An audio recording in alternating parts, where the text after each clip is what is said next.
atas namanya Forum Agen Perubahan. Nah, setiap saat Bapak Ibu harus buat Forum Agen Perubahan. Tugas Forum Agen Perubahan berbagi komunikasi kayak seperti ini. Oh, teknikku saya taklukkan bosku kayak begini. Tadi kata Bapak, ada bupati 3 tahun kemudian belum tahu kata sekali nas, jangan pikirkan itu. Yang Bapak Ibu pikirkan, biar dia jadi bupati, saya tetap jadi singa. Itu yang harus Bapak pikirkan.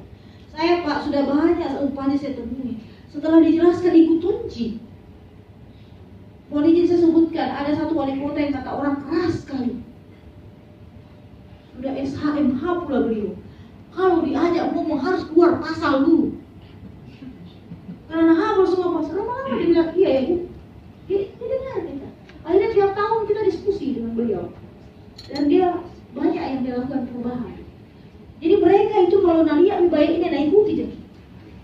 Yang penting itu Pak, nggak usah ingat dia tidak bisa membaca, dia tidak bisa.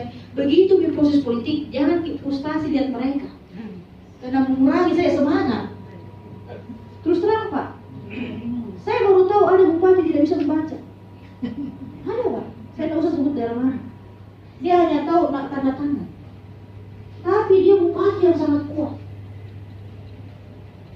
Sangat kuat Pak, semua stafnya itu.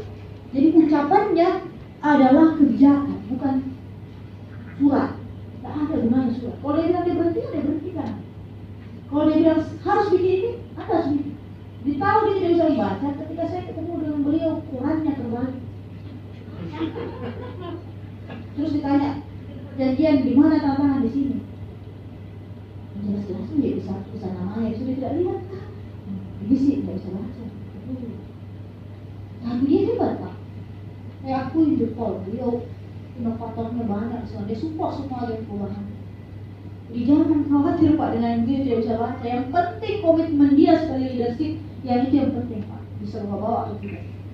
Biar sudah Mangaribi, tapi saya yakin yang Mangaribi itu akan mendorong yang subuh. Karena tidak akan ada maghrib tanpa Isya dan Isya pasti ada subuh. Itu sudah siklus Pak. Yang hari ini subuh besok maghrib juga. Apalagi kalau maghrib Isya nih. Oh, Mangaribi nih istilahnya. Jadi jangan begitu Pak. Ini kok hilang Pak? Ya, terus.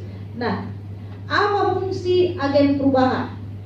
Dia berfungsi sebagai katalis yang bertugas memberi keyakinan kepada pegawai di lingkungan unit kerjanya masing-masing tentang pentingnya perubahan unit kerja menuju ke arah unit kerja yang lebih baik. Dia katalis. Katalis itu kayak bagaimana? Pernah Bapak lihat minyak dan air tidak menyatu?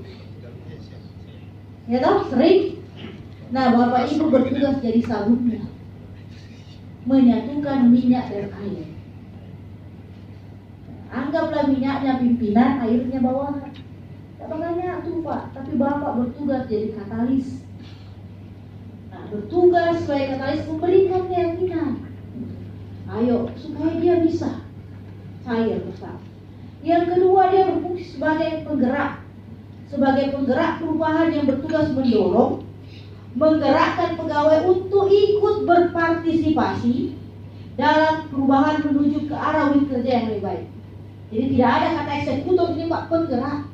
Dia cuma mendorong dan menggerakkan. Cara menggerakkannya perlu diajari dulu tipsnya.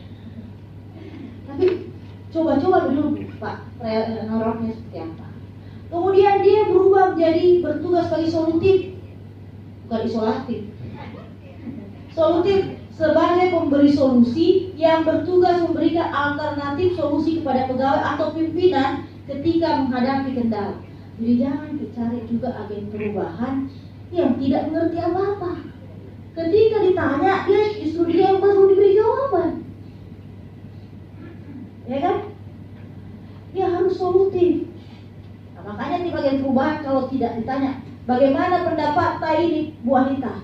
Kalau saya tidak tahu, saya bilang, tunggu dulu bentar Pak, saya pelajari dulu sebentar ya. Saya cari di Google. Saya telepon teman, ini kenapa ini begini. Oh ini begini. Jangan langsung bilang saya tidak tahu. Tunggu sebentar Pak ya, karena ini baru infonya saya pelajari dulu. Jadi jangan kelihatan Bapak tidak tahu sebagai perubahan. tunggu sebentar Pak, saya pelajari dulu. Saya kalau bos itu tanya, ini bisa besok, tunggu sebentar Pak, saya tanya dulu timku. Betul? Apa ini jalan terbaiknya apa? Saya tahu sih Pak jawabannya, cuma saya harus pertimbangkan segala risikonya. Iya kan? Jadi itu teknik Pak, jangan bilang saya tidak tahu. Waduh, nanti dibilang apa, dibilang budak-budak aku. Trik. Nah, harus berfungsi sebagai mediator. Masa bertugas membantu pelancar proses perubahan, terutama menyelesaikan masalah yang muncul dalam pelaksanaan reformasi birokrasi. Jadi mediator, kalau ada yang masalah, dia yang bantu sebagai mediasi. Contoh, Pak mau gak bikin Pak ini di kantor, bisa ndak ada itu, kita di sini setiap kali acara jam karet semua. Ada pegawai Bapak Ibu punya ide bagus sekali, tapi dia tidak berani menyampaikan idenya. Jadi di sini agen perubahanlah yang mendengarkan ide dia dan memediasi agar ide itu didengar oleh pimpinan. Tapi pada saat menyampaikan ke pimpinan, jangan bilang ini ide saya. Kadang-kadang itu agen perubahan nak klaim ke idenya. Bapak harus tahu fungsi Bapak mediator. Saya selalu bilang idenya Kak Pia, ini begini Pak. Oh bagus itu. Sehingga tolong panggil dia supaya dia jelaskan saya.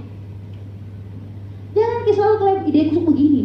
Ingat, seorang agen perubahan itu seperti yang namanya dihajar Dewan Taran. Kalau di depan dia tarik orang, kalau di belakang dia ada orang-orang, kalau di tengah dia memberi komunikasi supaya yang lain bisa maju. Bukannya dia yang mengklaim.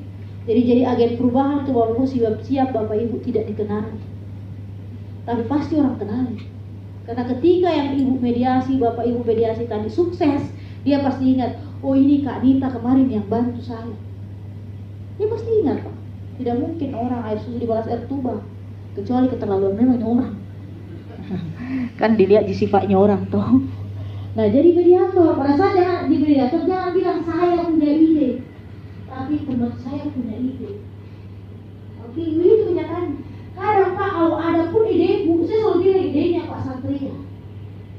Supaya Pak Satria dari mana Pak ini, mana tidak ada ini. Jadi dia bilang, iya Kak saya punya ide itu, dia. Jadi dia lebih bersemangat, karena ini dia ide itu, maka saya cari tahu. Jadi jangan selalu bilang saya punya ide orang. Karena kita mediator. Terakhir kita jadi kolektor penghubung yang bertugas menghubungkan komunikasi dua arah antara pegawai di lingkungan kerja dengan para pengambil keputusan. Jadi mediator, mediasi, menghubungkan.